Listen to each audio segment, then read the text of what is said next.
In this lesson, we'll work on locating the flight controller. After completing this lesson, you'll be able to use Sketch Slice and project an edge. Let's carry on working on our component tray by making sure we have a positive location for the flight controller. The flight controller location is a little bit difficult because we have the power distribution board underneath it. Now remember, we are working with a 3D print, so that does give us the flexibility because we can create geometry above the power distribution board even though it wouldn't be able to be manufactured in any other way. We just need to ensure that we have enough room to get the power distribution board in and that we can hold the flight controller. So what I want to do is I want to start by again selecting the bottom face of the flight controller by holding down the left mouse button and selecting that face and creating a new sketch. And when I do this, we can see exactly where the edge of the power distribution board is, and I want to select it and hit P to project it into our sketch. Now in general, I don't like to project geometry from other components unless I absolutely have to, especially if I end up having to move them around, because we'll move them around with a modify feature using move copy, and that will not go back and retroactively update these sketches. They have to fall in line in the timeline. So I generally avoid it unless I have a very good reason. But in this case, I want to make sure that I have this edge located. And in this case, I'm not going to be moving anything else around. I've already done due diligence and made sure that they're centered in my entire device for the flight controller. And I made sure that the power distribution board is about where I want it. So now that we have these locations, I want to make sure that I can positively locate the flight controller. And I'm going to start by sketching a rectangle. And I want to make sure that this rectangle is coincident. But I want to make sure that it's coincident with the correct points. And then you notice that it's automatically trying to snap to a certain location. And I don't like where it's trying to snap to, so I'm going to Control Z and undo. And I want to make sure that I snap to this end location point.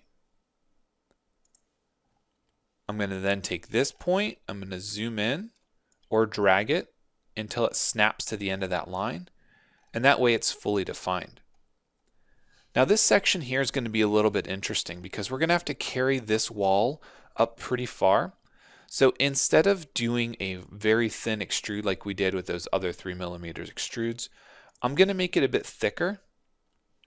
I'm going to go ahead and hit D on the keyboard, and I want to make this 5mm, but I'm going to take a line and I'm going to come down and I want to take away some material. And the reason I want to do this is because I'll get the structure I need without having all the additional weight. So I'm going to again hit D on the keyboard and I'm going to dimension this in at 3mm, and I'm going to dimension this one in as well at 3mm. Then I want to take this and I'm going to make this 3 as well. And that way I have this small section here, which it's not removing that much, but it's still enough that it could potentially make a difference.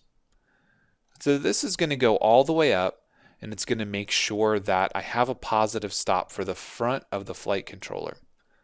I also need to make sure that I have a positive stop for the sides, but I need to be aware that I have a cable that's going to have to plug into the computer when I program the flight controller. And I also have a connector that goes from here and it goes all the way over to the receiver from the ground station from the controller. So I have to be aware that I can't really put much in this area. I can only have a small amount that can block here, but I have a little bit more freedom on the right hand side. So we're going to start with a rectangle and I'm going to snap to this and then I'm going to start giving it a few dimensions. I'm going to come down 2mm from that edge. I'm going to come down a total of 5mm, and I'm going to give this a distance of 3mm. Now again, it slightly interferes with what we see here, but this is actually a plug, and then there are going to be cables coming out of it. So this will be okay. It really won't get in the way. And remember, we have enough room to let this float back and forth if we need to. So we have enough flexibility here. Now this section is going to come all the way up, and again what we're doing is we're allowing it to have a positive stop on the one side, but we only want to add the geometry that we need to make this happen. On the other side we'll do this as well, but this time what I actually want to do is I want to come and take this edge and I want to come out a bit farther with this one and say OK. Now again, I'm going to come in and dimension this. And this time I'm going to go 5 millimeters here. And I'm going to go all the way down to 8 here. And I'm going to leave that as a solid block. And the reason I want to do that is because we potentially have to either file down or shave a little bit of material off the side here to make sure that this fits nicely. I want to make sure that the flight controller has a nice tight fit and that I positively locate this end here. I'm not going to be able to do anything on this back side because it is over the power distribution board. So I have to be sure that the front is positively located, and I'm potentially going to use double-sided tape or maybe something else to affix it here. So this location and the orientation is critical to make sure that everything flies like it's supposed to. The last thing that we want to do is we want to make a shelf for the bottom side so it has something to rest on as well.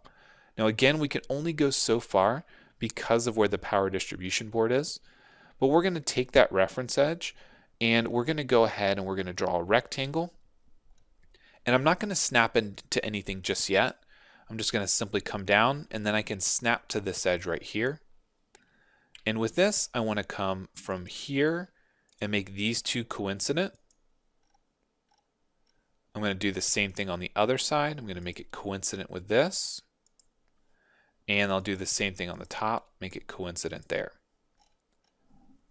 So now what we have is a sketch that we can take from the flight controller face. We can extrude it all the way down, and then we can reuse that same sketch and we can extrude this section up.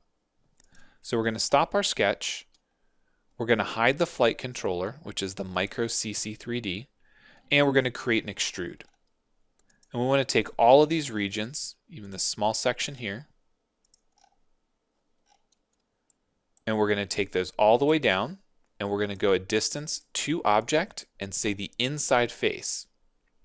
We're going to join those, and then inside of our sketches folder, we want to make sure that we go back to the last sketch. In this case, it's sketch 26. We'll show that and we'll do an extrude one more time. And this time we'll bring these faces up. And if we need to, we can go back and we can show the Micro CC3D and see how far up they actually need to go. We will need to account for the thickness of whatever double-sided tape we'll be using. Now in this case, it's going to be less than 1 millimeter. So as long as we go at least halfway up, we should have a nice positive location. I'm going to go in this case to -10, and I'm going to say OK. Now at this point, you might be wondering one thing, and you might be wondering why I didn't connect these edges. Why don't I just go ahead and wrap this all the way around? Well, in this case, I'm actually going to leave those unattached. So that way when I press the CC3D in, or I try to place it in here, they can flex a little bit. I'm going to come into Modify, and I want to create a chamfer on all of these edges. And I'm going to make just a small chamfer. We're going to do 1 millimeter and say OK. And that way when I try to put the CC3D in there, what I'm actually doing is I'm making sure that it goes in and it doesn't hang up on those edges. Now it's not super critical because this backside is actually open, but for right now I want to make sure that I account for that. You will also notice that we have some slight interference with the power distribution board. This is a micro USB connector on the power distribution board, and the power distribution board can actually go in multiple orientations. Now in this case, I actually want to make sure that I leave enough room for it, so I am going to cut some of this material away. Now in order to do that, we can do it a few different ways.